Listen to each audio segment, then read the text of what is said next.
Servus, grüß euch und Habitäre, ich begrüße euch zu einem neuen Division 2 Video. Heute gibt es von mir die Patch Notes Jahr 7 Season 1.1 auf der Oberschel.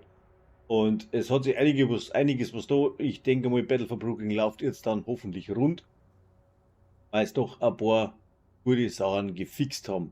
Und das schauen wir uns jetzt einmal an. So. Aktuelle Patch Notes für Jahr 7, Season 1.1 in The Division 2 Battle for Brooklyn.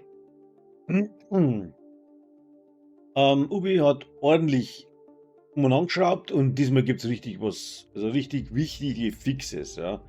Erstmal, wer von euch einen Wonny-Charakter benutzt hat und nicht mehr nach New York reisen konnte, das Problem ist jetzt Geschichte. Fast Travel geht wieder. Außerdem, was ihr bei der Mission plötzlich hinter automatischen oder bei manchen mit Wortkotze. Wenn ihr bei Missionen plötzlich hinter automatischen Türen eingesperrt wart, weil ihr zurückgelaufen seid, nachdem das Ziel auf Reaktor sichern umgesprungen ist, auch das wurde gefixt. Endlich keine Klaustrophobie mehr in Brooklyn. Ein paar nervige Missionsbugs wurden ebenfalls ausbügelt. Missionen starten nicht mehr neu, wenn ihr über AR-Panel teleportiert und der verschollene Schwachpunkt beim Geschützturmgenerator in Brücke verteidigen ist jetzt wieder zuverlässig da. Modifikatoren. Der feindliche Modifikator Stamina Mark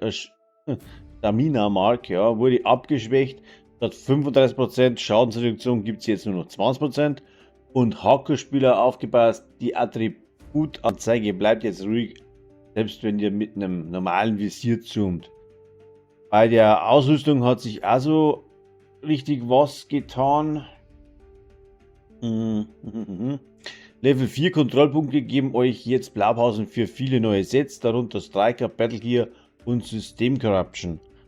Und rekonstruierte Cages enthalten jetzt alle nicht eventgebundenen benannten Items. Ja. Ein fetter Bug, der bei der exotischen Waffe, bei der Maske The Catalyst wurde ebenfalls gefixt. Die Catalyst-Stapel geben jetzt endlich die versprochenen Bonusschaden und Statuseffekte.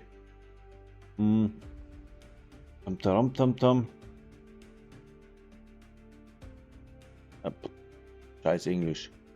Beim Loot wurde aufgestockt. Der Horada droppt jetzt während Events mehr Items.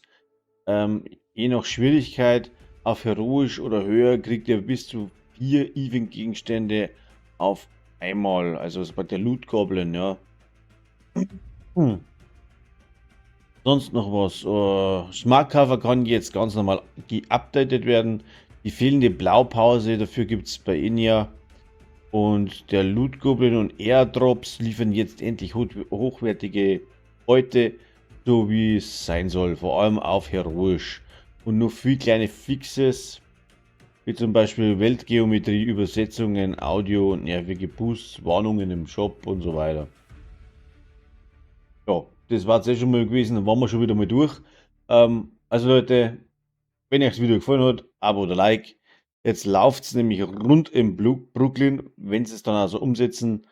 Schreibt es mir in die Kommentare, was euch noch nervt oder was ja endlich besser ist. Wir sehen uns im Spiel. Ich gehe jetzt zum Bild bauen. Auf Wiedersehen. Bis zum nächsten Mal. Servus.